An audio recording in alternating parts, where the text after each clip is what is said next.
Hello and welcome to Hey Coach. Who's the guy squeezing all these fishes to get the fish oil? Like who's doing that?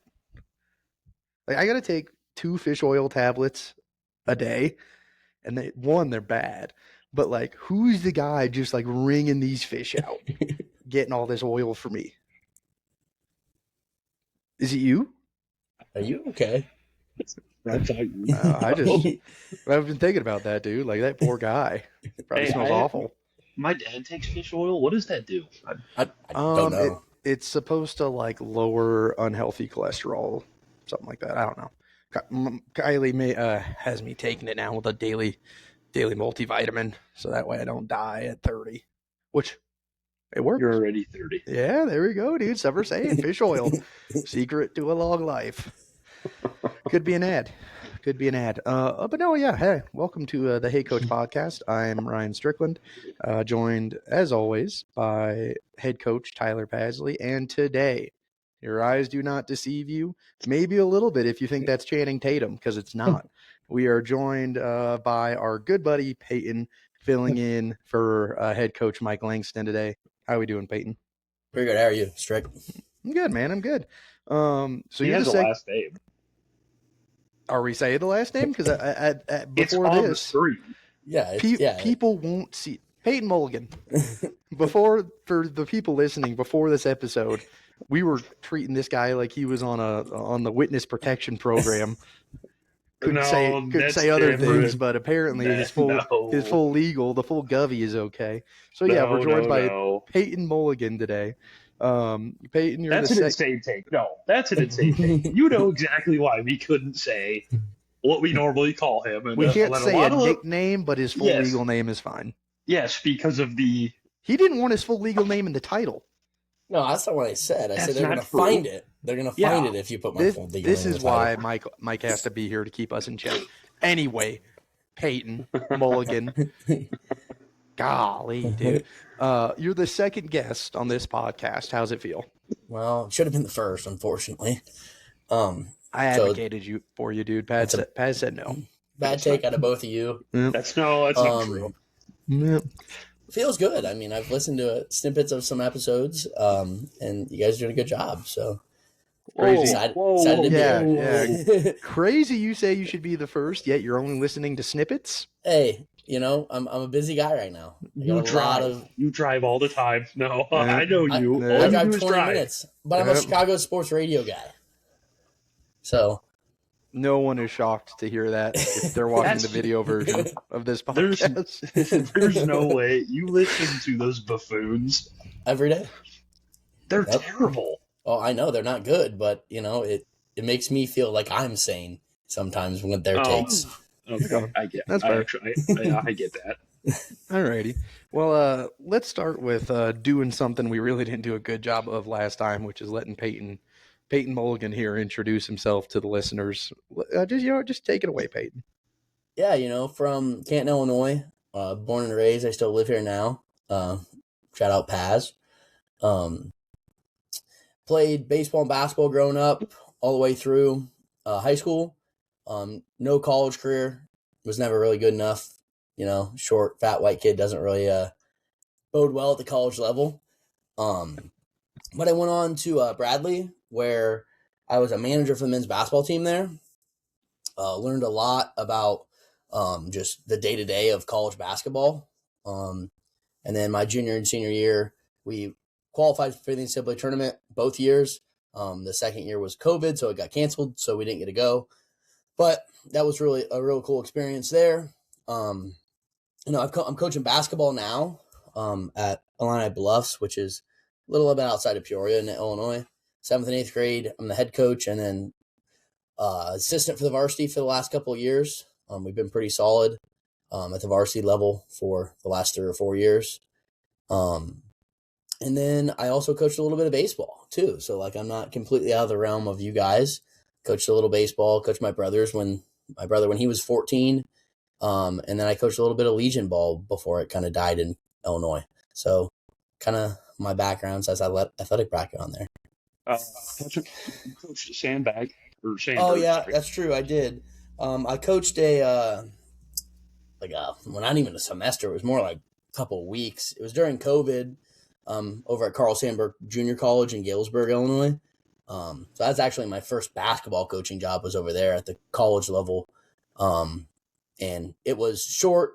In COVID, we only played like 9 games, but it was a good experience. Like, definitely realized that junior college is a lot closer to high school than it is to Division I, in my opinion. But it was a fun one over there too. I learned 2 things about you today. One, you're white. I didn't know that. I thought you were a little mixed. I thought if we went through like ancestry.com, you and Michael B. Jordan would be cousins. Yeah. But I guess not. Also, shout out Illini Bluffs Fighting Muskrats. Go get them, boys. Is your season already over for middle school? No, we're still going. We have a couple games this week before Christmas break, and then we go like 2 weeks after Christmas break when we get back in January. Nice. And then we start regionals for 7th grade after that. So, all right, go get them. Real quick on Sandburg, you did some recruiting stuff and whatnot for them after you were gone, right? You still did help them out a little bit. Yeah, I mean, continue the background. Yeah, he reached out to me a couple times because we had some guys at Illini Bluffs that were definitely capable of playing at Sandburg, and reached out about a couple other guys too that we've played. We sent one guy over there last year, and he didn't last that long. Kind of wanted to be at home, but yeah, we've done a little bit of the recruiting thing. Not a whole lot of it, but a little bit. But yeah, so he'll reach out from time to time. He still is in contact every once in a while, and I'll text him when he gets a big win. I think he just won his 200th game the other night. So, but yeah. I'll also on your playing career, much better baseball player than what you give yourself credit for, I think. And then I would say, go ahead. Sorry, I was gonna say I heard the bat to ball skills were phenomenal. They were elite.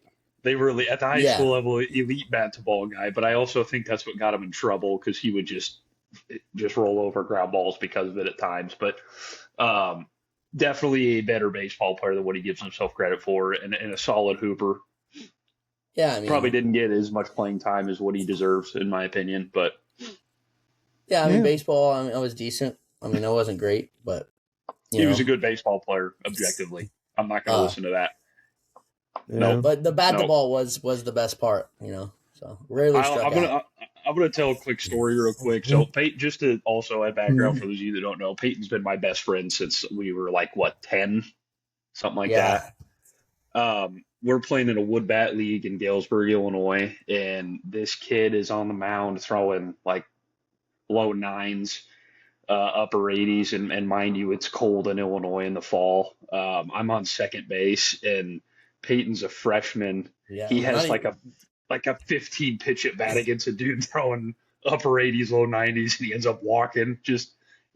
He was a much better baseball player than what he gives himself credit for. Yeah, that was a scary at bat.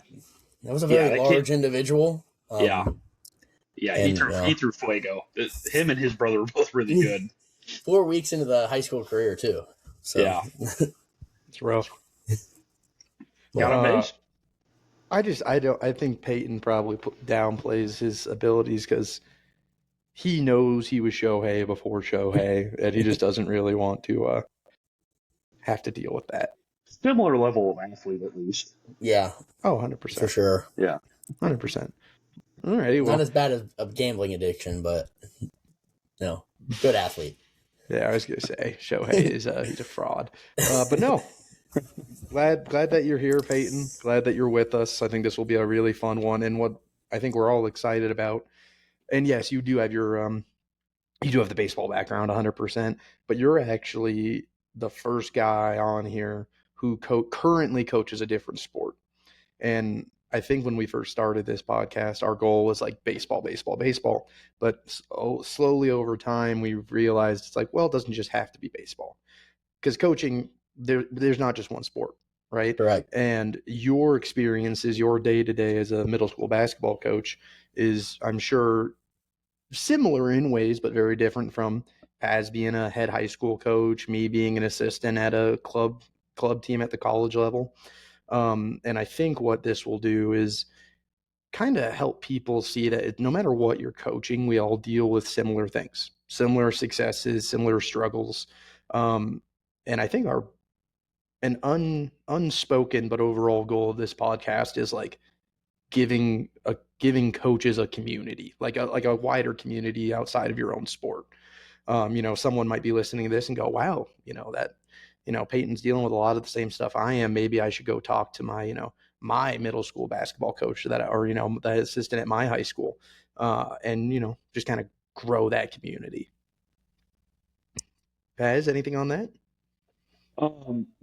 I think having him on is going to be really valuable because his career arc in basketball is really interesting, going from a high school player that probably didn't play as much as he would have liked to, and then going into a D1 program that kind of was on the rise, and then I think won the conference and made it to an NCAA tournament, and then coaching at the JUCO level, and then now middle school basketball. It's an interesting career arc, and we obviously haven't had a guy like that.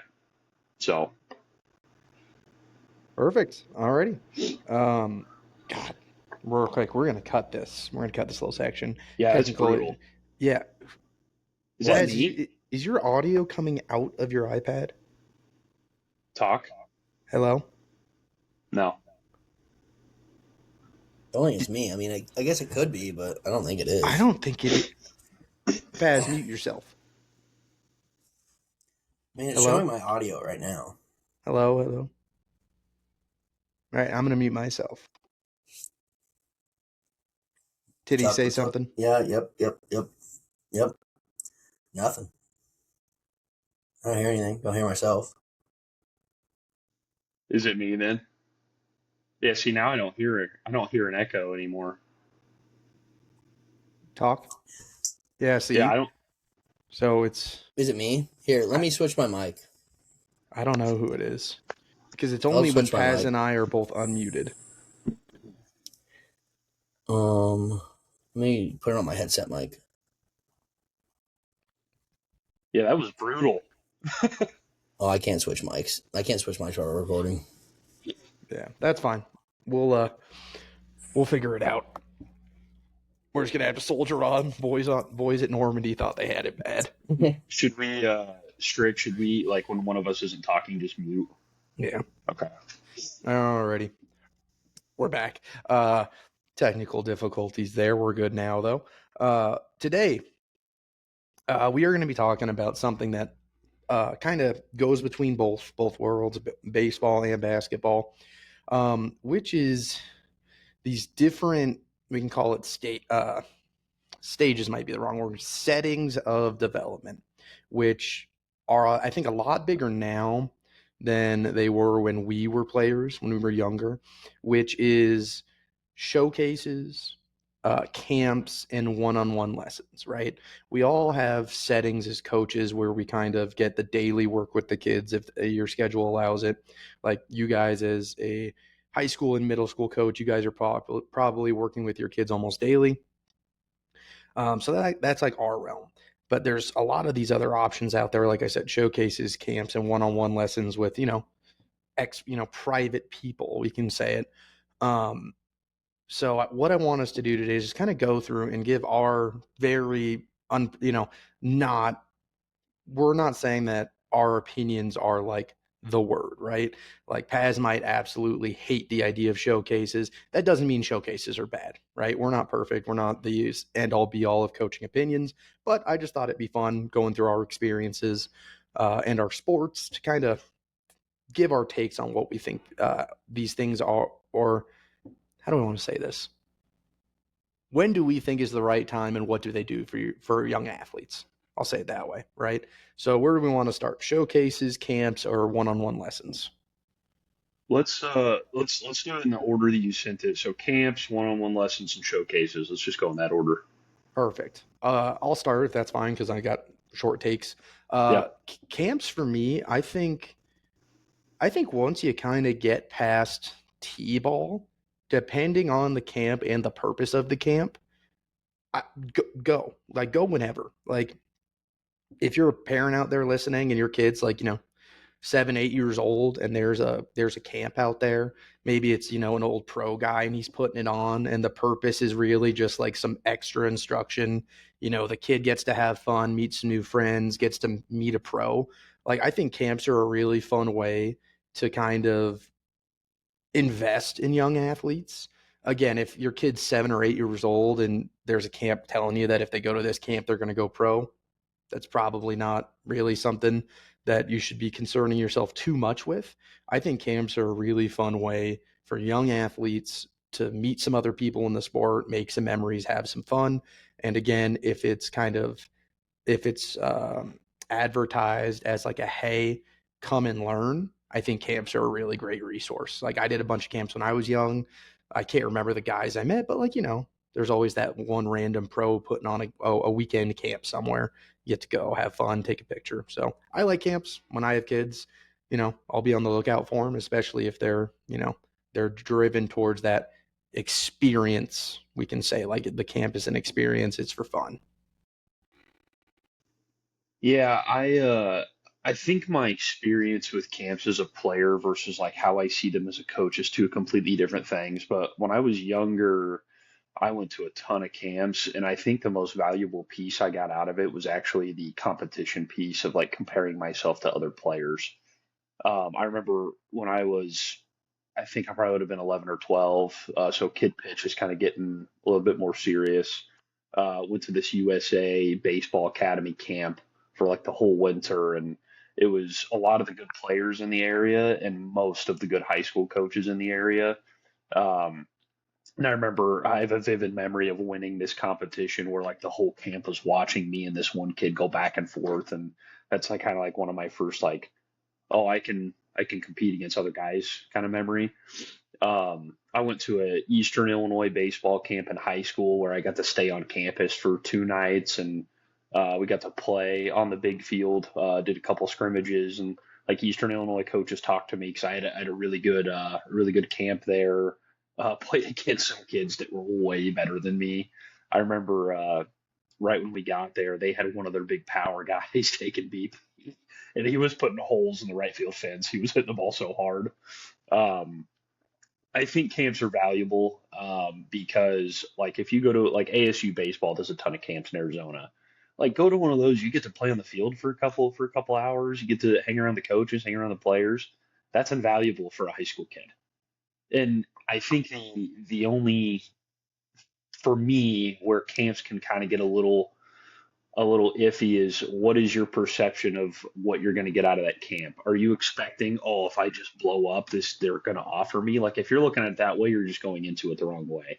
If you're like, oh, I want to go practice on their field and compare myself to some players and just have fun being in a Division I facility, it's perfect. Camps are great. They're definitely a little bit more pricey now than they used to be. So be cautious of that, parents.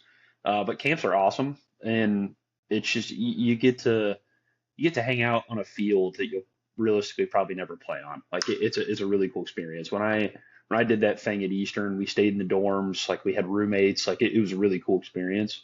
But I think camps are great for the most part.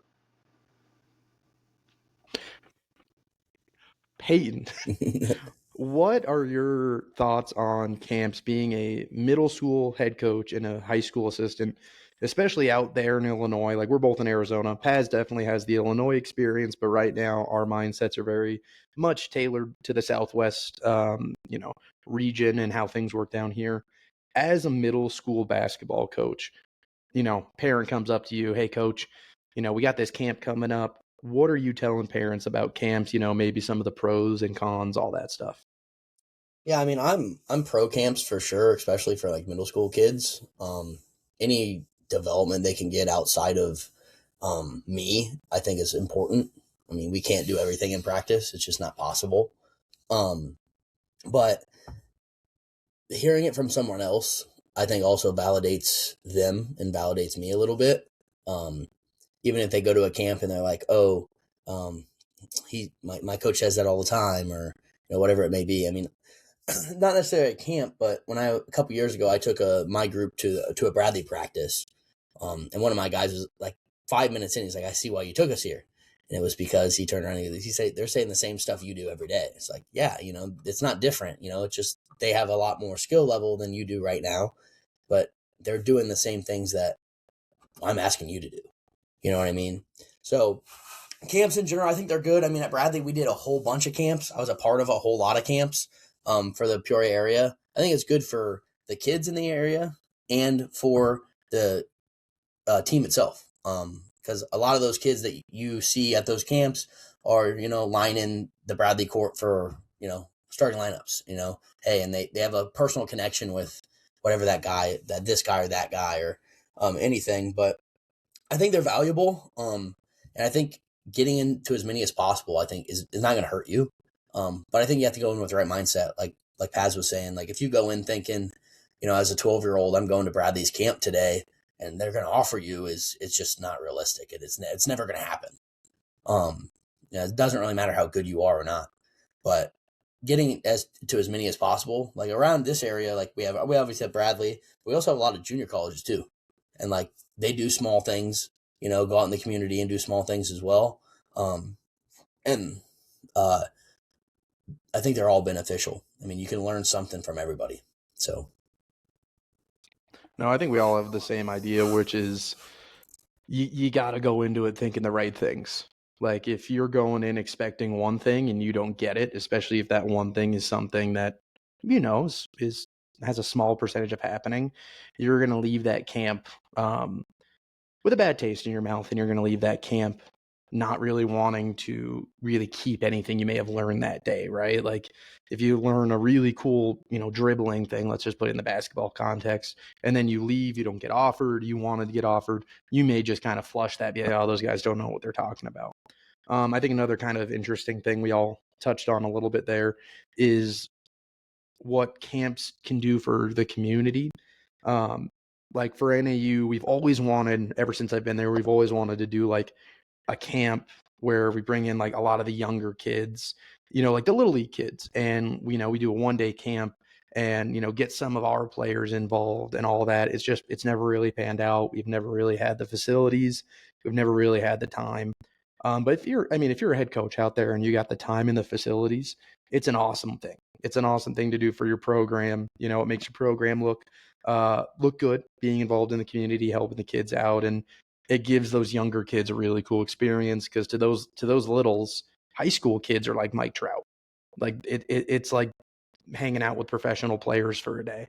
So I just think there's so many cool things that go into camp if you have the right mindset about it. If your heart's in it, we can say that too. Anything to add on camps before we move on? That's one thing that I want to start with our program is I want to start a yearly camp for the community. It's my first year. I don't know if it's going to happen this year because there's definitely a massive learning curve for everything that I'm doing. But it's definitely something, because you hit the nail on the head. Getting in the community, especially one like Payson that I'm in, it's a small community and similar to where Peyton and I grew up, in terms of like you're kind of in the middle of nowhere, and if you want to drive to go do anything, you have to, like Payson, you have to drive down the hill to the valley, or 2 hours to Flag, or 2 hours to Sedona. I mean, you're kind of in the middle of nowhere, and that's kind of how Canton was too. But that's definitely what I want to start something, and there will be at some point for sure, but it's just such a valuable piece for the community. Because like you said, the community is going to look up to our high school kids like it's like Mike Trout, Otani, like Mookie Betts, like all these guys are just stars, because they're the show. They're the show in town. There's nothing else. So it's definitely valuable for the community. Yeah, I mean, I can't tell just to add to that, like, we do a camp every year with our basketball team. Our varsity guys run it, and it's all the kids in the community that are coming to it. And when we went on a pretty good run not the last year, but 2 years before that, where we were playing basically for the state title. We end up losing to the eventual state champion 2 years in a row in the Elite Eight. And after like those games, the regional championship game, the sectional games, the sectional championship game, these kids are coming up to these guys, asking for pictures, asking for autographs, asking for, anything, a Nux, hey, good game, things like that. And you can just see, that in their face, like, oh, wow, like I'm talking to, the best player on the high school team. Like, he's talking to me, and it matters. And in a small community, that's where we're from. I'm a very small community at Illini Bluffs.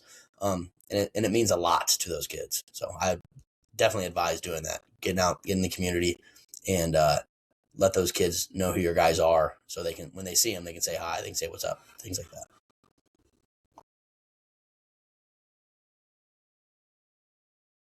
Sorry, I was typing something because I had something pop in my head I want us to talk about. But no, 100% kind of turned into a little community thing there. But I think that gets to like the foundation of coaching, which is community, right? If you are a head coach and you don't focus on building up that community, or any coach, right? A head coach, assistant, if community is not a part of your foundation, if it's not a part of your plan, you're never going to be as successful as you could be. And that's not talking about wins and losses. That's talking about just overall program success. It's not everything, but how are you viewed by the community? How are you viewed by your players, your parents, all that stuff. So no, community is a huge part, and camps are a really good example of that. What's the next one? You said we're going in order, Paz. I forgot. I'm sorry, but it's camps. Then what? Lessons. One-on-one Okay. lessons. Yep. And this is kind of what I was just typing, because I think it's actually a really good talking point, which is, I'm sure at some point, all three of us, and Langston included because he's not here, we miss you, Mike, we have gotten lessons from somebody, right, who is not our everyday coach.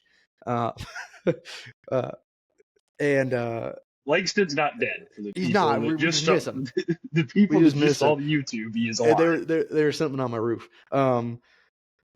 We've gotten lessons from someone who's not like our everyday coach, our school coach, whatever you want to say. And I am one for lessons, but I want to throw in this additional point that I was, like I said, just popped into my mind. As a coach, okay, I've seen it happen before, where a kid goes and learns something at a lesson, brings it to practice with them, and a coach goes, "Why are you doing that?" "Oh, well, so-and-so taught me in my..." No, that's not what you're doing. That's not how we do it. Okay, you're going to do it this way. So my thing is, what are your thoughts on lessons, and how do you as a coach put your ego aside when a kid is finding outside help, and how do you make both worlds work, right? Because again, it is very much that kid's, it's their life, it's their career. They can go get lessons, they can go and get some outside help. So how have you, maybe you have an example, but how do you as a coach put that ego to the side and go, all right, how do both work?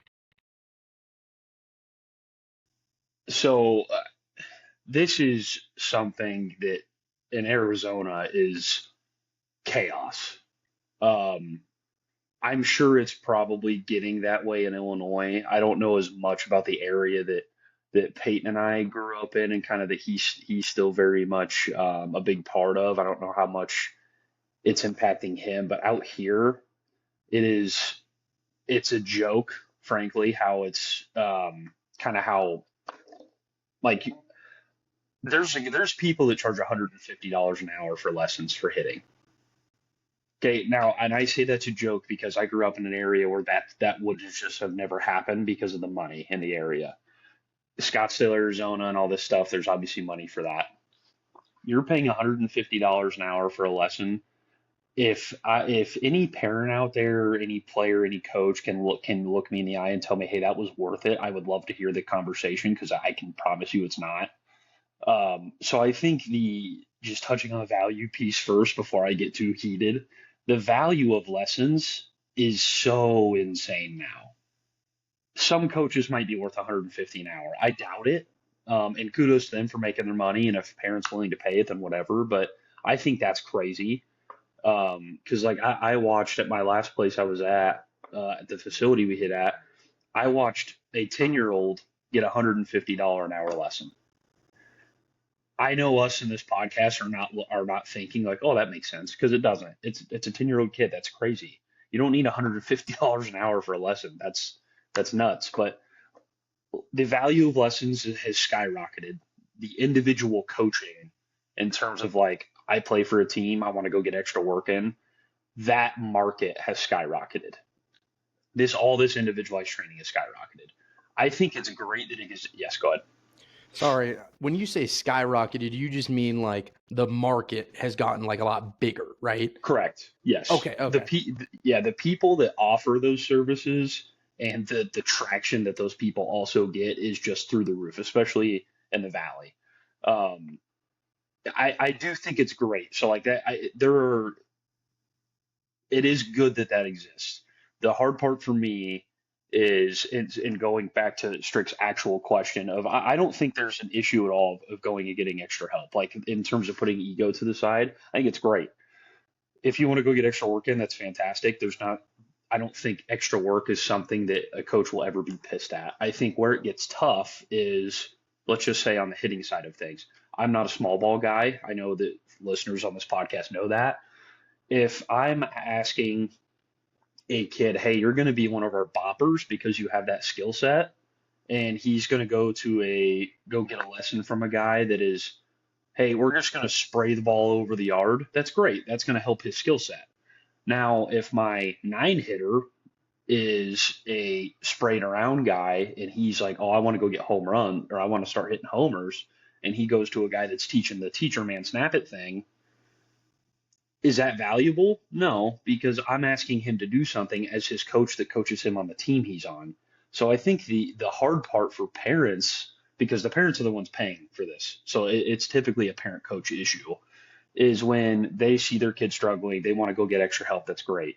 But when he's doing something that the coach isn't asking him to do, that is where kind of this comes into play and the headbutting comes into play. And it's like ultimately the coach that he plays for is the one that's going to put him in the lineup or not put him in the lineup. If you're going to go get work on something that the coach isn't asking you to do, that might not fit the vision of what the coach has for the team. And that is a challenge because in the valley, when you're paying $150 an hour for a lesson for something that maybe the coach doesn't want that kid to do, what do you do?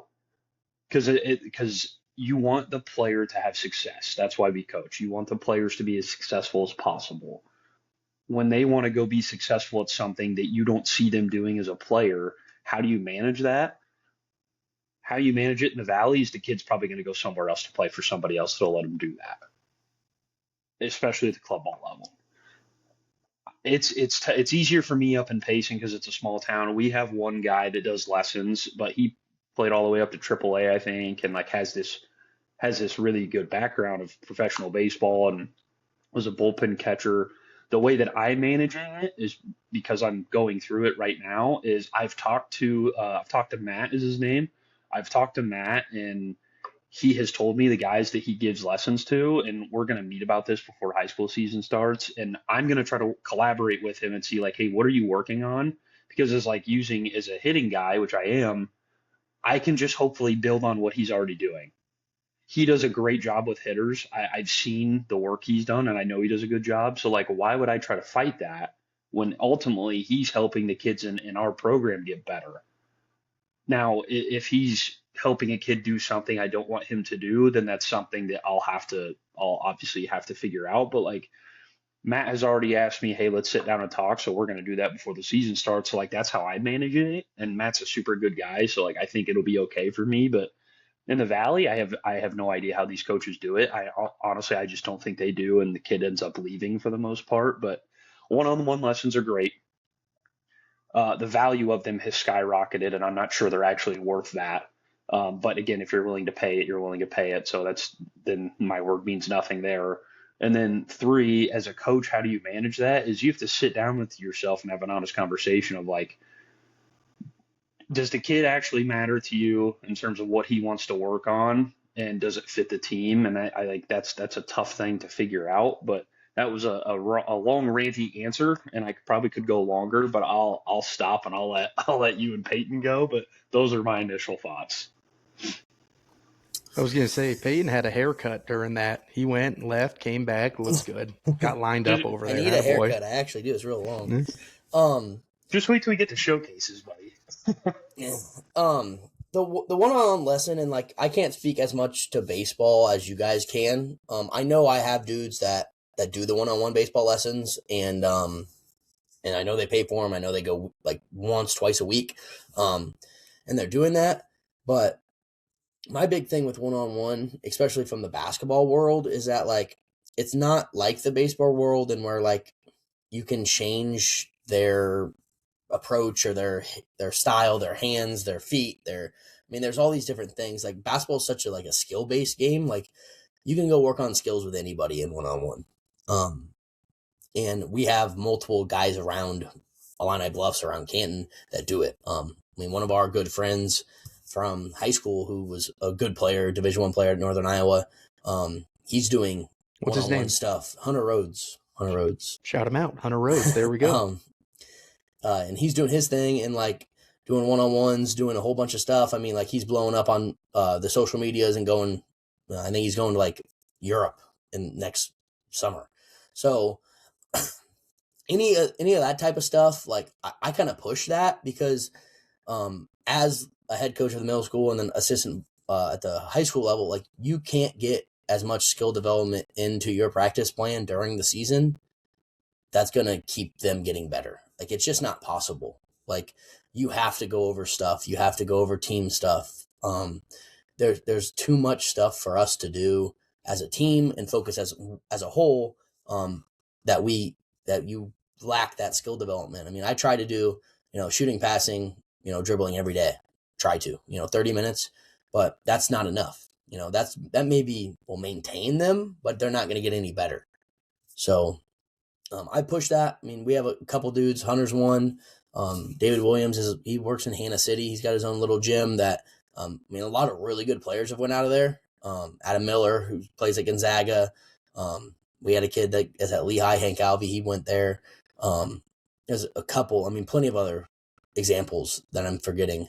But in my point, I do think the price is a problem, but it's the value and the time of that person too, and like what their goal of it is, So if the parents are willing to pay, then I don't really see a problem with that. If that's something they can afford and something they can do, then, that's their prerogative to spend that money on their child. But I also think you have to be realistic too. Like, if you're like the 12th guy, is paying one-on-one lessons really that much beneficial to you? Okay. So, but at the same time, you can get a lot better. I have multiple kids that are going to one-on-one guys. Like they do like Sunday workouts. So, I think it could be very beneficial. And for basketball, it's a skill game anyway. So the more passing, shooting, dribbling that you do, the more you're going to get better at it. So. No, two really good takes, and I think you both have a really healthy, at least from a coaching perspective on the one-on-ones, which is our ultimate goal as coaches is to help, aid, foster the environment for a kid to get better and to continue their career in whatever way that looks like. And one-on-one lessons can definitely be a part of that. I feel like being against one-on-one lessons is very old school, very like when we were growing up. I'm sure we all had a coach who said, oh, well, if you go to one-on-one lessons, you can do that there, but when you come here, this is how we do it. And I think the world is it's changing. It always is, especially in the world of sports. But again, I think it's very important for a player, for a parent, for another coach, if you're out there listening, you got to understand that there needs to be like some amount of give and take. You can go and do one-on-one lessons, but you still need to be coachable. Like you can't go and do your one-on-one lesson and then show up to practice and not listen to your head coach or an assistant coach. You can't just say, well, coach, Coach Ricky's telling me to do it this. I'm not going to listen. I'm not going to hear out my other coaches. Like there still has to be, those worlds still need to coexist. Hearing $150 for a lesson is crazy because I remember growing up in Tucson. Oh, Pat, you got something? No, keep going. Oh, I remember growing up in Tucson. Me and a couple of my buddies I knew went to this guy named Mike Gray. Shout out Mike. He used to be part of the D-backs coaching staff in some capacity. He used to throw BP to him. I know that on game days. Dude was a weapon at BP. you'd show up to his house, $20 a lesson gets you, $20 gets you an hour, and you could work on anything with him. Like, you might show up on a day. If you're a catcher, you might show up and there might be a kid you don't know from a different high school. And he goes, hey, you're going to catch his pen today and we're going to all work on some stuff. $20, you get that. So, or if it was just a solo lesson, $20, you get an hour of just straight hitting, with some breaks, but like $20 gets you all that. And his wife, Jeannie, would bring out some water in a pitcher. He had 2 super cute dogs. I mean, it was a hell of a deal to get to hang out with Mike Gray and his family for $20. But yeah, I think my big spin on it is everyone involved has to remember that the one-on-one lessons isn't the career. Like, the one-on-one lessons may not get you to college, right? It might help, right? That one-on-one coach may know a coach, may be able to vouch for you, but like a majority of the stuff is going to be still, for as of right now, it might change in the next few years, but it is still a majority through high school sports. Okay, that's just the way it is. And I think if you can find a way to let both worlds coexist, I think it's a really good, it can be a really good tool, kind of going back to that sense of community, like Paz, how you said that you and this Matt guy in Payson are going to sit down and talk about it. You're building that community. It's not like some weird friction between you and this Matt guy. You're going, no, how do we make it work? Yep. So yeah, and like, God, I don't know. What would you guys, and keep this short, Paz? Yeah. Let's say this. Kid comes to you, hey coach, I want to do some lessons with you, an hour a lesson. What are you charging the kid? I'll say this, for me, if it was like, we're just going to go out and work on some outfield stuff for an hour, a couple times a week, I'd probably say, I don't know if I charge the kid to start. If the parents want to put money in my hands and won't let me leave without taking it, that's their thing. But I think, first few times, pro bono, free, whatever. But after that, like, if it's a continuous thing, yeah, $20. $20. Help me fill my gas tank. I don't think that I have enough to charge more than $20 a day. Like, I don't think that I warrant that. So I've given lessons in the past. The family in Flagstaff that asked me, or I think you gave them my number. I can't remember how that was set up, but I charged them $20, and that was an hour of hitting. When I was giving them in Illinois, I either did it for free or charged a kid $20. But I don't know if I'd ever actually charge more than that, because I don't think it's fair to the family to, like, hey, you're going to pay me $50 um, for an hour of hitting, while I know, as someone that worked at Driveline and like all this different stuff I've done, that an hour with me or with it, I mean, name your person, I just don't think the value of it is what lessons are asking for right now. So like $20 is all I've actually charged. The Durs, when I gave hitting lessons to both their sons, and I can say their names, they're in college now, but when I gave the lessons to both their sons, I didn't charge them anything. Of course, Keith paid me because I didn't have a choice. Keith is a monster of a man, and I would never say no to him. But they paid me out of the kindness of their heart. But one thing, and this is all I got, I never would charge a player that I coach. I don't think that's fair. If they want extra work with me, I'm not going to charge them. I don't think that is very common, but to me, it just ethically doesn't feel right. But $20 is what I actually charged when I did charge people. Yeah, and what he said there at the end, that's exactly what I was going to say, is that if it's one of my guys and they're like, hey, can I come in the gym and shoot and work on this, work on that? Can you help me with this? I'm not charging them a dime. Ever. Like, I never would. But I mean, I've never really had anybody else from any other schools ask me to do that. It's not something I've ever done or been really that interested in. More of a team cohesion coach rather than a individual one-on-one skills. That's just kind of where I kind of fit in. But no, I mean, if he's my guy and he asks me and he wants to get extra work in, it's going to be free. I'll do it on my own dime. And I live 25 minutes from the school and I'd still show up and do it. So, but that's kind of my take on that. No. And yeah, I think those are all really solid points. I think it all comes down to just like, how much do you like coaching? And like, honestly, I don't think any of us would say no to this, but like, if you could make a living just off coaching, I think we would all do it. I'm a teacher. If someone looked at me and said, "Hey, all you have to do is coach baseball," I don't have to take attendance. I don't have to submit grades. Yeah, sure, let's do it. But yeah, no, I think one-on-one lessons, to sum up everything we said, they can be great. It has to be done right, and make sure you know what you're getting into. If someone goes, "Hey, it's going to be $200 a lesson," you might want to rethink it, right? You might want to just really sit down, and if you and your family can afford it, great, but you really got to be sure that it's what you want to do.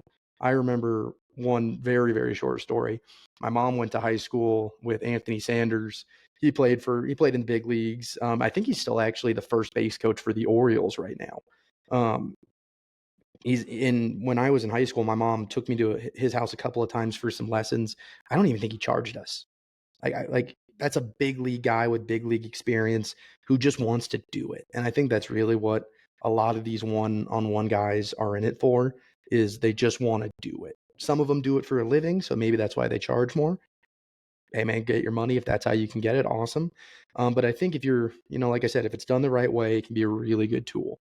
And we'll put the one-on-ones to bed, because we're already at 46 minutes, and I think Paz is about to take up 40 of them when we let him loose on our next topic, which is showcases.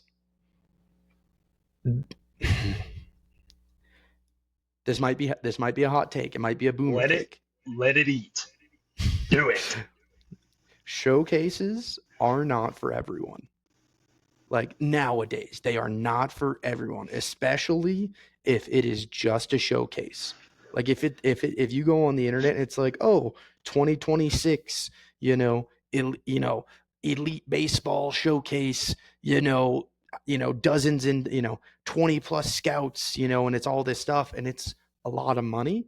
You have to be really realistic with yourself or your child, whoever is going to the showcase. You have to be really realistic with yourself, especially here in Arizona. Like if you're going to a showcase with 50 plus scouts at a spring training facility, and you're not the guy in your region, you might still get something out of it. You might still learn something, but you're probably not going to get what you think you will out of it. Like if you're like and I'm not dogging on anybody here, but if you're just another guy in 3A, going to those showcases really isn't going to do anything for your career. I don't think. Those are for because the ceiling on talent there is so high that you're going to get washed out. If you're just a guy in 3A mountain baseball and you're throwing 77 on the bump and you're going up against guys, kids the same age as you, if not younger, who are in the high 80s, low 90s, you're really not going to get the looks you need there. Now, again, can you still learn some stuff? Yes, absolutely. But those showcases might not be for you. Let me put my little positive spin on it here. There are showcases that could be really beneficial for you, especially if it's a showcase put on by a school that you're interested in and a school that might have interest in you. And here's my reasoning for it. When I was a senior in high school, my head coach, shout out Kelly Johnson, came up to me and said, "Hey, do you want to play baseball in college?" And I said, "Yeah." And he said, "Okay, there's a showcase in Phoenix. It's for a school. It's in a town you've never heard of. They're not very good historically, but it's somewhere that you could go and play." And I said, "Sweet." Went to the showcase, did my thing, got a call, ended up going to college, bing, bang, boom. It was pretty important for my life as a whole. Those showcases can be really great for you. Okay, though, like if you can find those, it's for a not smaller school, but, smallish school that you really think you could play at, or you can at least get a look for, yeah, go do those. Go do those, especially if it's for a very specific program. If it's just kind of these big, I don't want to say cash grabs, but if it's just a really big entity just putting on a showcase for anybody who wants to pay the money and show up, like we've all seen the videos of, the kids at the perfect game showcases who, can't even field a ground ball. Like what's that doing for you besides just, emptying the bank account a little bit quicker? So again, kind of like 1v1 lessons. If it's done with the right mindset and if it's done for the right reasons, I think they can be great. I would just, tell players, especially high school players, really do your research, really be realistic, and figure out, is this a showcase for you? That was well said. You touched on a couple of things that I would have touched on. So I'll touch on the be realistic with yourself piece first because I'm going to say it a lot more. You said it much more elegantly than what I'll say. If you are a not very good baseball player, if you're not putting up the numbers that you want and you're paying $400 for a perfect game showcase, you just flushed $400 down the drain. These perfect game showcases that have the guys that get the PG-10 ranking by their number, if you're going to go to one of these, go to the same thing those guys are going to. You need to use it as an evaluation tool to understand where you're at compared to your peers. If you go into these things expecting to get ranked, you're flushing $400 down the drain. Showcases, perfect game, PBR, West Coast, area code, pick your entity. They have parents in a blender. They are robbing parents blind because these parents think they are going to get the number by their name. They think they're automatically going to get a scholarship. Like they are absolutely robbing parents. Parents, shame on you for falling for this. And I don't know how many parents listen to this, probably none. But if you are, I'm being dead serious. Your son is not going to get a scholarship offer, but just by paying for a showcase. Where showcases can be valuable is you're going to get metrics for sure. And I know to kind of hit on something Strick said, there is like a very outside chance that you might get an offer if you go to a specific school's one. But that's very few and far between. Like it was a perfect storm for Strick, so it worked out. He had a good career and enjoyed his time there. I know there was a player from Payton last year that went to an Arizona Christian camp and he ended up getting an offer out of it. So like it does happen. But if you're paying $400 and expecting to get a ranking, you're flushing money. You're going to get metrics. That's valuable. You're going to be able to compare yourself compared to other kids in your class. Some of them do write-ups. That can be valuable as well. I know Coastal Carolina, they're doing a shout out Chance Nation. They're doing a showcase where they write up every single player. They give the player a write up and send it to them. That's awesome. Those are valuable. But when you go to PG under 25 or top 25 AZ spotlight showcase or something, and you just basically fundraise for the kids that got invited to go there for free, so that makes PBR look better. You're doing your kid a disservice. Like a Strick hit on it. I actually saw a video on Twitter the other day. A kid went to a PG showcase and he was on the mound and he couldn't even make it to home plate. And it blew up on Twitter. Like your parents, you need to make sure you're putting your kid in a good position to be successful because a lot of those top level kids don't pay for those. They get invited to go for free. And I'm sure most parents don't know that. When I worked for Driveline, PBR also cooks their numbers. I know that for a fact because I had some inside info on that. So PBR cooks their numbers. They make some of those top level kids look better than what they are. That's factual. Inside info, a little inside baseball. And I'm not bad mouthing the kid. What are we doing, dude? We don't have lawyers. I hate showcases. What are we doing? I hate showcases. I hate them. I'm just being honest. I got it.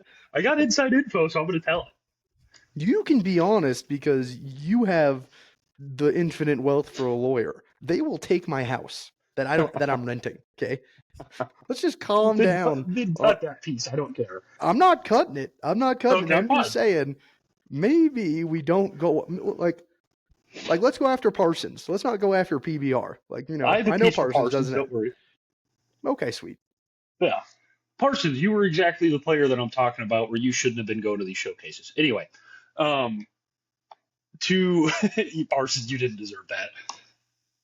Oh, yes, he If did. you're gonna He absolutely if you deserved it.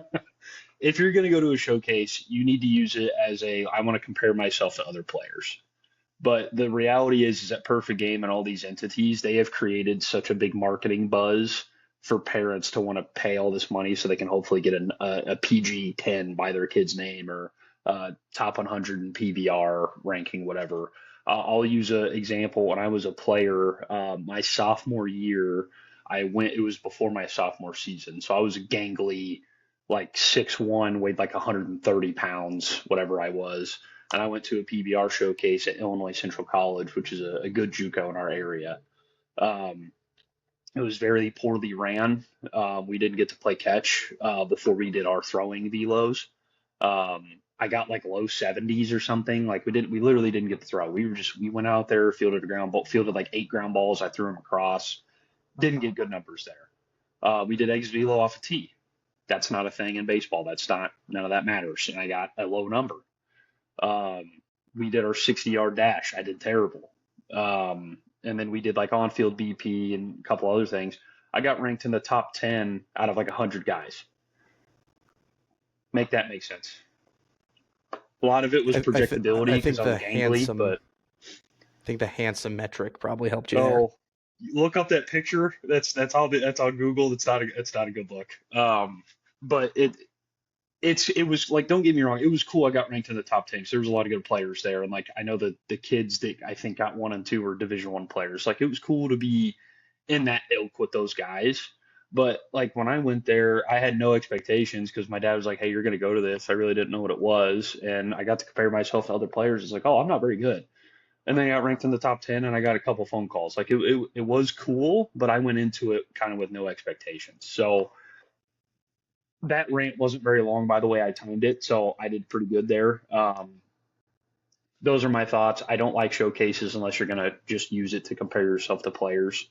But parents, just don't burn your money. They're so expensive. You're not going to get much out of them for how much you pay. Um, that's it. I did pretty good there. Only 4 minutes. That's not bad. Yeah, I mean, the showcase aspect, especially for basketball, isn't, I don't know, really a thing, I guess. I don't know. Like, I never really heard of like a huge showcase there. Yes. Strickland, you have a question? I want to throw something at you real quick. Okay. The showcases, especially as it's like for baseball, I think you're right. It's probably not in basketball.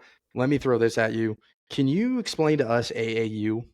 Like when I think basketball showcases, that's what I think. I think the AAU, the awful neon uniforms that look like Godzilla skin, like that's what I think of basketball showcases. So if you want to touch on that, that might give you something to talk about. Yeah, that's exactly where I was actually going, Strick, was that comparing showcases, I'd probably compare that a little bit to AAU. I think it's a little bit different because you're still playing games, you're still on the team, like there's still kind of with those really good teams, there's still a team goal. Like, I mean, they still want to be successful. They want to go to those big tournaments and win, and they have like a strategy, and they have a continuity, they have a motion offense, they play a certain style of defense. Like, it's there. But I mean, if you listen to a lot of these guys that have played AAU, I just saw something the other day with Jalen Brunson and Josh Hart. They're like, AAU is awful. It's terrible. It's a terrible brand of basketball. It doesn't get the kids any better. Like, they're not playing any defense. Like, so I think AAU is for a specific person. Like I think Strick said, like there's the top tiers. I think there's tiers to everything. I mean, there's tiers to the AAU. I mean, there are kids that are top level AAU players. Like they're the best of the best. They're going to the major Power 5 conferences. That's for them, right? So I think there's tiers to that. And I think it can be beneficial. Like, I mean, we have a couple kids on our team that, I mean, I think could play at college basketball. I'm not saying it's going to be like a major Division I right now, or even low major, but like they could play college basketball. So like, I think AAU for them is important to go play. Like, go out, get on a different team, get in front of college coaches, and do that, because you don't get in front of college coaches as much as you probably should playing high school basketball, especially at a low level like where I'm at. So I think it's beneficial for the right person in the right situation. But at the same time, it is a lot of money.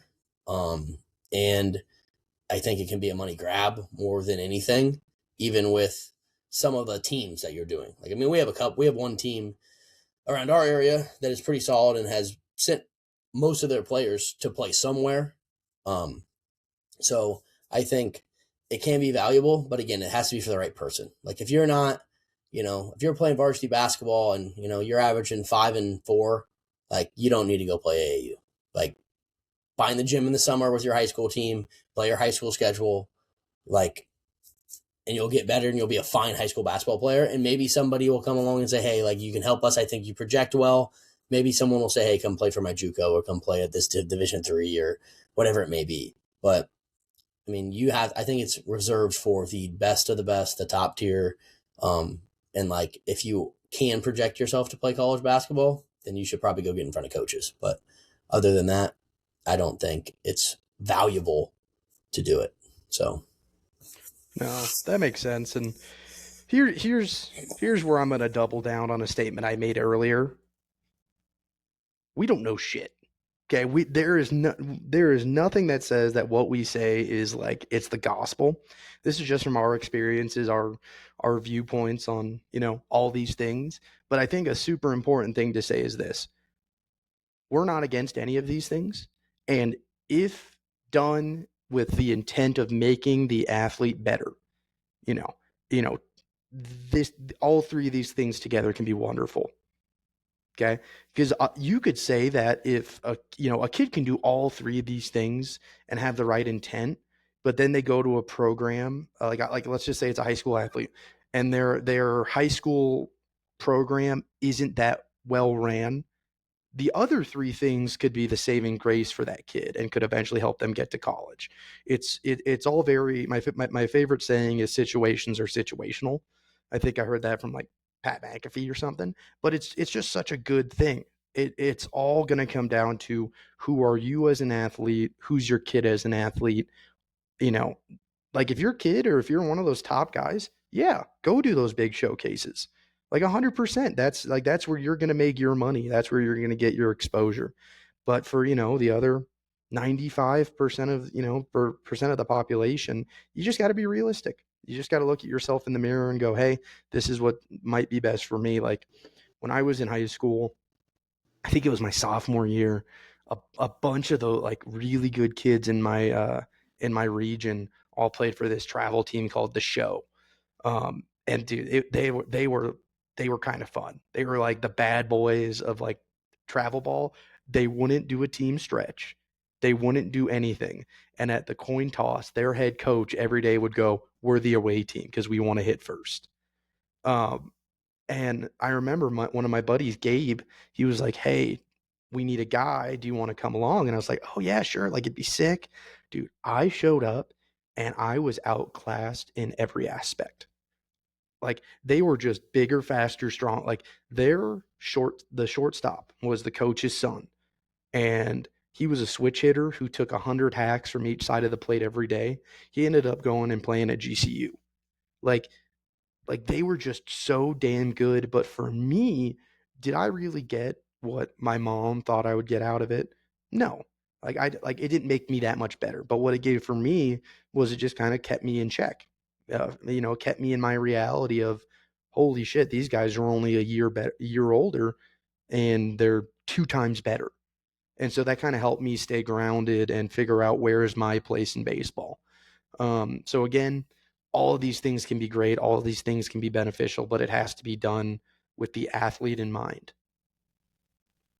I want to clear up something too, because I think I went a little boomery on the showcase thing. Like when talking about how PBR cooks the numbers, that's has nothing that they do, and I'm not gonna back off that. I don't care. I found that out, and I have factual info to back it up. So I'm not gonna back off that statement. But Episode that's 15, we not got sued. that's not a slight on the kids. The kids are like those top level kids that get ranked. Those kids are studs, like way better than anybody on this podcast. Really good players. what these companies do though is they have a way to set the hook on parents to keep you coming back by doing that kind of stuff. The kids that are fall privy to that sometimes, that's not on the kids. The kids are working really hard. The kids are probably having fun at these showcases. So I just want to clear that up. That's nothing on the kids. It's just the way that they operate is very, very not good. So just want to clear that up. I get that. But you're also not saying anything new. Programs Right. since the dawn of before the internet have been saying that a 6'2" kid is 6'4". Like, sure, it happens. Yeah. And it all comes down to just trying to make that kid more attractive on paper. But yeah, no. There's like I said, we don't hate any of these things. Do we hate how some are done in efforts just to make money? Maybe. You could probably say that about us, but I think what it really boils down to is if done the right way, it could be really good for everyone involved. People can make money, kids can benefit. I think that's the ultimate goal. But yeah, no, really good points, guys. That was really nice. We always end with our for fun thing, so let's end with that, which is this. Okay, and Payton, I don't feel bad throwing you into this because, like you said, you're a baseball guy in certain aspects. The for fun question today is: you can implement one rule into the MLB that you think is going to make the game better. What is that rule? And I know Paz has been thinking about this. So Paz, I'll let you go first. What is that one rule you're going to implement? Yeah, I had a really hard time with this. I've been thinking about this since you sent it to us like 4 days ago. I love how baseball is being like I love how the game is set up now. Like I really like the pitch clock. I like the three batter minimum.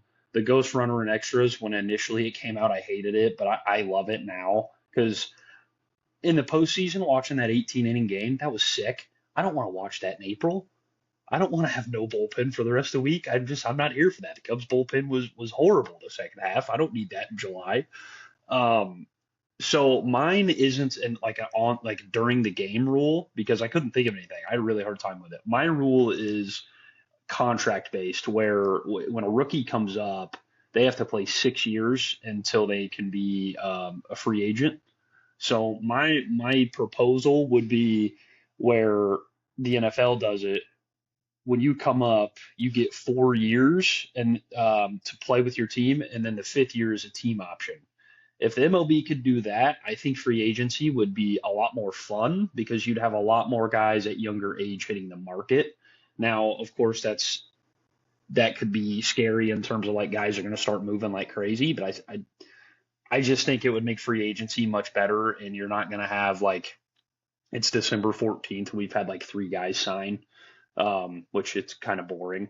But you get 4 years to come up. You have 4 years of team control. So like Pete Crow Armstrong for the Cubs, he would have. I think he's going to be in his third season this coming year. So he'd, in theory, have one more year to decide if the team wants to accept the team option or deny the team option. So if they accept the team option, they'd get a fifth year of service time with the team. They deny it, they only get 4, and then they're a free agent. So I just think it'd make player movement a lot more fun. And you'd have guys hitting free agency at 25 years old instead of 30. So you'd probably see some more fun contracts, more creative contracts. Payton, you're up, buddy. Yeah, when he sent me this the other day, I was thinking about it, and I've thought about it a little bit. And I looked up on Google a little bit, to see like some of the things that they were thinking. I'm not gonna lie there. I think the golden at bat thing, I think that's so dumb. I mean, that is so stupid. Like we have a lineup for a reason. Like, why do the Dodgers get to pick Ohtani when the bases are loaded now? Like, no. Like, you have your lineup for a reason. You construct it for a reason. There's a strategy to that. One thing I did see that I looked up, and I'm going to mention another one that I was talking to Paz about before you got up on here. I saw one, and it said the pitch clock pauses after the 7th inning. So no pitch clock after the 7th. I think that's interesting. I do like how the game has changed and it's quicker. Like, going to a game is like a much more enjoyable experience if you haven't been since the pitch clock has came out. If you're like, oh, baseball sucks, it's so long. Like, I really enjoy baseball. It's probably the one I watch the most because I don't have anything going on. So like, I've really been a good change on that. But I would be interested to see after the 7th inning because I do think it would add another layer to the game. Stealing bases would become a little bit more difficult. Holding runners on would become a little bit more difficult. I think it adds a different layer onto that. But that was an interesting one. And then one that I really liked that they got rid of, I want bigger roster sizes in October and September. I really liked when we could pull up 40 guys, have 40 guys in the bench, and not only does it give you some depth to keep your star players healthy all the way through, but it also gives you a chance to pull up, using the Cubs, an Owen Casey, when you might not be able to pull him up, a Moises Ballesteros when you might not be able to pull him up, and be able to let him sit there, be in the clubhouse, be in a big league locker room, big league dugout, and he's probably going to get, 10 at bats maybe, and see, can he play? Can they play at that level? So that's probably the two that I'd be interested in.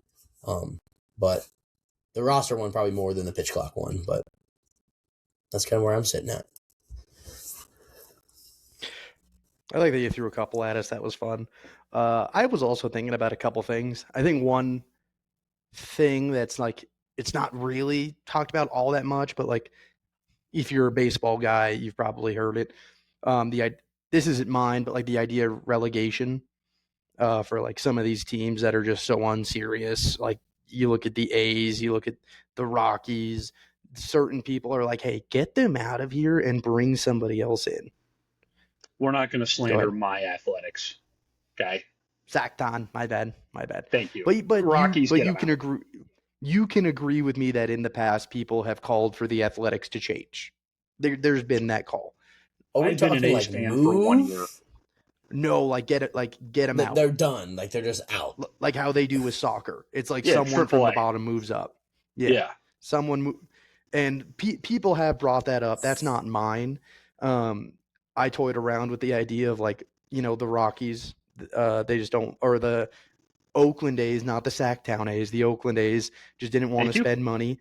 Like if you're below this imaginary salary floor, we take out the chairs in your stadium. Like if you want chairs in your stadium, you got to take it seriously. I toyed around with stuff like that. I think ultimately where I landed is this, and it has nothing to do with the game being better, but the number one vendor gets to take an at bat. By the end of the year, the number one vendor in your stadium, the hot dog guy, the lemonade lady, the number one vendor gets to take an at bat. Okay. I think that would be fun. I toyed around with the idea that your bullpen catcher has to get one at bat a game. But I just think if we start getting some more of these people involved, I think the game would be a lot of fun. Like you imagine bottom of the ninth, bases loaded, 2 outs, down by 1, and here comes Susie, the number one glizzy slinger of the year, comes in to take his at bat. She wears one to the rib. She's dies. Not wearing one. They're going to throw it 90 down the middle every time. What if they yank it? Down. What if they yank it? What if they yank it? She blows up, but she does her job. Dies on the field with some honor. I mean, I think that would be electric. I really do. So yeah, and also it gives those people a goal to work towards. You sell enough lemonades, you get to face Chapman in the 9th. That sounds like one of the most unenjoyable experiences I could ever think of. Just the look on Paz's face. like I can't express to you enough how, I mean, mind you, all three of us have played baseball, you guys at a higher level than I ever did. I think two of the three of us for sure have after that tape. But continue. To go up and face, I mean, not even Chapman, just give me like a mid-tier reliever. No, I'm okay. I don't need to watch the two-seamer slide, into my bat and shatter. Okay? I'm okay. So, I don't know about that one. We can mix the two rules. No, shut up. We can make Langston. If Langston were on this podcast, Langston would have left the podcast. Miss him. We miss him. Langston would have left the podcast. We miss him. I award you no points, and may God have mercy on your soul. What if God is now dumber? Oh my God. what if we merge the two rules instead of relegation? If you're that bad and that unserious, a vendor has to take an at bat for you, and the other team gets to pick when. I think that's better than what you said because the Rockies should not be in the MLB. There we go. Yeah, They could you are still imagine Rockies are about to win a game, and then they go, you go get Donald, tell him to put the popcorn down and pick up a bat. What if we do that? I mean, that's wild. I mean, it's hard to track, but I mean, I don't hate the relegation thing. I mean, I do think they should play to win. I think my idea was great too. But oh, that was fun. I've been waiting on that. The only reason I use that one is just because I know it gets passed. Look at him. Look at how red he is, dude. He looks like the backside of a baboon. I'm okay with relegation. That was a fantastic idea. I'm glad you brought that up. Relegation should happen. Not for my age, but Rockies for sure. Yeah, I don't know where we go from here. Is this the last episode of this podcast after that take? That's terrible. Shout out vendor ABs, baby. That is a pretty bad take. Pretty bad take. It's fun. It's fun. Like I said, who's the one who edits this? I'm gonna have fun with that one. You guys don't know what I go through. All right, before we wrap this up, we want to thank Payton. We want to thank Payton for coming on today. Payton, anything you want to shout out? You do anything on the side? It looks like you got a pretty solid little setup here. Are you using this setup for anything that people may be able to tune into? Not recently. I haven't been. I did stream a little bit later, earlier on in my life, but not much anymore. No, I mean, I really enjoyed it today, sitting down talking with you guys. I only get to see, Paz, once or twice a year, really. So it's nice to sit down and talk. And, obviously I get to see Strick's wonderful face here in this through a camera lens. So it was good hopping on and talking, kind of felt like we're in the garage, just drinking beers, talking about, different topics. So, happy to do it, and, you guys have been pretty good so far. 15 episodes, got further than our first pitch podcast. That only got about 6 to 7 episodes. Yeah. So we need to get you back on when Langston is available. Yeah, for sure. Yeah, because Strick just ruined. I think this was actually a pretty good episode. Strick just absolutely ruined all credibility that this podcast has ever had by saying, "Hey, the lemonade guy, the lemonade like grandma made guy at the Diamondbacks games, he gets to take an AB against Mason Miller throwing 104 on the edge. That's just insane." Don't disgrace one of the greatest vendors of our time. Okay, I'm protecting his legacy by not having him face the nastiest pitcher potentially of all time, throwing 104 on the block. Vendor ABs will be a thing. Just wait. Okay, on YouTube, sure, that'd be great. But like I said, I think we had 100% good takes today. I think everything was good. I think we all did a great job. Paz, I think those were your closing remarks. So I'll say this: if you're watching, if you're still watching, you're still listening, we'd like to thank you for the support we've received. Like Payton said, I think this will be episode, like in totality, we probably have almost 20 episodes if you count like Get Hot and all that stuff. So it's been fun. I mean, we do it for fun. I don't know about you, Paz, but I haven't received any checks for this yet. So like we're doing it for fun. We're doing it to, pass on any wisdom or experience we may have. But we just want to thank everyone out there for listening. If you would like to follow us places, follow us on the Hey Coach Instagram. You can see video versions on our YouTube channel. I think it's just Hey Coach Podcast. And we do weekly episodes, Wednesdays, every now and again, we'll slip in a Get Hot on Friday, but want to thank everyone for listening. We want to thank everybody for any amount of support you've showed us. We want to thank you for listening today. This has been the Hey Coach Podcast. Find us on those 2 platforms, 3 coming soon as I can figure out how to post an audio file to LinkedIn. But yeah, Paz, anything else? Any closing statement? Nope. All right. Sweet. Oh yeah, no, shout that out. Our one sponsor. What's our one sponsor? Look up M&T Collectibles on Whatnot. Langston and I sell a bunch of baseball cards on there, and we've actually had a pretty good year. So appreciate those people that have bought. But if you're interested, I have a Shohei Ohtani short print on there somebody should buy. Have room on it. And here, I'll throw this at you, Paz. Does M&T Collectibles want to sponsor the podcast so we can upgrade from the free version so we could actually do some stuff with the editing? Huh? Official first sponsor? What do you think? How much is it since Langston's not here? I don't know. I'll look that up. I would say maybe $30, $15, $30 a month, somewhere in that range. A month? Yeah, Langston's rich compared to us, so yeah, he's got it. Okay. We're almost to subscriptions, by the way. We're almost there. We just need about 100 more listening hours. But again, this has been the Hey Coach podcast. We appreciate you guys listening. And since Langston's not here, I'll say it. I'll say it for him. Love ya.